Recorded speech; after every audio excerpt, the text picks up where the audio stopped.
नमस्कार। आज हम बात करने वाले हैं भागवत कथा के बारे में, जो हिंदू आध्यात्मिकता का एक बहुत ही महत्वपूर्ण ग्रंथ है। तो चलिए शुरुआत इसी गहरे विचार से करते हैं। भागवत कथा को सिर्फ कहानियों का संग्रह समझना इसकी सतह को छूने जैसा है। असल में ये जीवन जीने का एक पूरा फलसफा है, एक दर्शन है। ये हमें सिखाती है कि कैसे जिएं, कैसे प्रेम करें और कैसे इस जीवन के पार मुक्ति तक पहुंचें। तो सवाल ये उठता है कि ये ग्रंथ, जिसे हम भागवत पुराण के नाम से भी जानते हैं, आखिर है क्या? चलिए इसकी गहराइयों में उतरते हैं और इसे परत दर परत समझने की कोशिश करते हैं। देखिए, हिंदू धर्म में 18 महापुराण हैं और उन सब में भागवत पुराण को सबसे ऊंचा, सबसे महत्वपूर्ण दर्जा दिया गया है। इसे यूं ही आध्यात्मिकता का सागर नहीं कहा जाता। ये वाकई में जीवन, भक्ति और आध्यात्म के लिए एक गाइड की तरह काम करता है। अच्छा, इसकी उत्पत्ति की कहानी भी बड़ी दिलचस्प है।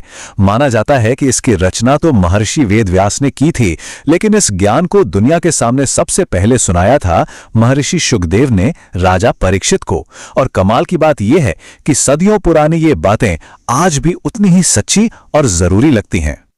अब इसकी गहराई को अगर समझना है तो पहले इसके आकार को, इसकी विशालता को देखना होगा।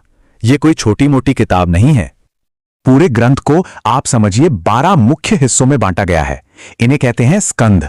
हर स्कंद अपने आप में एक नया अध्याय है, इस आध्यात्मिक सफर का एक नया पड़ाव।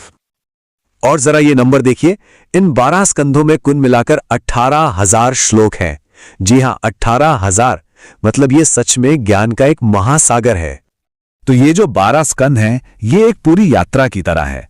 ये सफर शुरू होता है राजा परीक्षित की कहानी से, फिर सृष्टि कैसे बनी, भक्ति क्या है, ये सब बताया जाता है।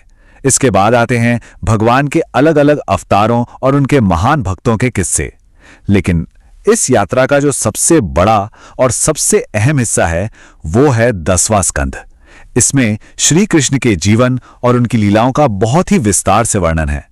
और आखिर में उद्धव गीता और कलयुग की भविष्यवाणियों के साथ ये ग्रंथ समाप्त होता है। तो इतनी बड़ी संरचना, इतने सारे श्लोक, आखिर इन सब के पीछे का मकसद क्या है? इसका केंद्रीय उद्देश्य क्या है? इसका सबसे बड़ा मकसद है इंसान को दुनिया की मोह माया से निकालकर आत्मज्ञान और ईश्वर की भक्ति के रास्ते पर ले जाना। एक तरह से यह हमें मुक्ति का रास्ता दिखाता है, खास तौर पर विष्णु और कृष्ण की भक्ति के जरिए। और यह होता कैसे है? एक बहुत ही अनोखे संगम से। वो संगम है भक्ति और ज्ञान का। भक्ति जो सीधे दिल को छूती है, एक भावनात्मक जुड़ाव पैदा करती है, और ज्ञान जो हमारी बुद्धि को जगाता है, हमें सोचने पर मजबूर करता है। एक समर्पण का रास्ता है तो दूसरा जिज्ञासा का। दोनों मिलकर एक पूरा अनुभव बनाते हैं। ठीक है, ये सब तो हुई ज्ञान और भक्ति की बातें, लेकिन सवाल यह है कि आज की भागदौड़ भरी जिंदगी में इसके क्या फायदे हैं? चलिए देखते हैं। सबसे पहले आध्यात्मिक स्तर पर देखें तो यह मन को शांति और एकाग्रता देती है।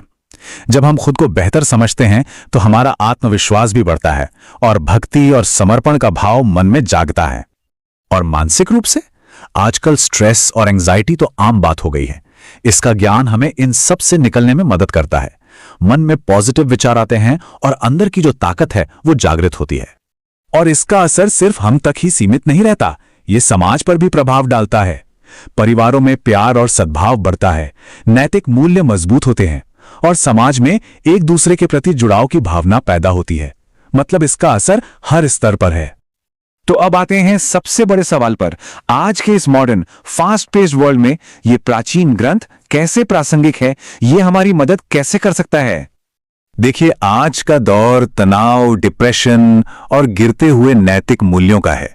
ऐसे में भागवत कथा एक बैलेंस बनाना सिखाती है कि कैसे अपनी मटेरियल लाइफ और स्पिरिचुअल शांति के बीच एक संतुलन बनाया जाए। ये सही मायने में जीने की कला सिखाती है। और इसी बात को एक श्लोक बहुत खूबसूरती से समझाता है। कलौ केवल नामावतार, संसार सागर तरने का आधार।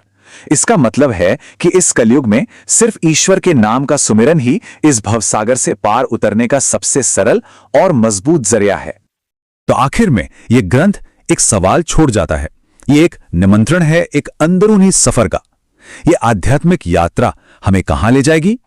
इसका जवाब हर किसी के लिए अलग होगा, क्योंकि यह सफर हर किसी का अपना, बिल्कुल निजी होता है।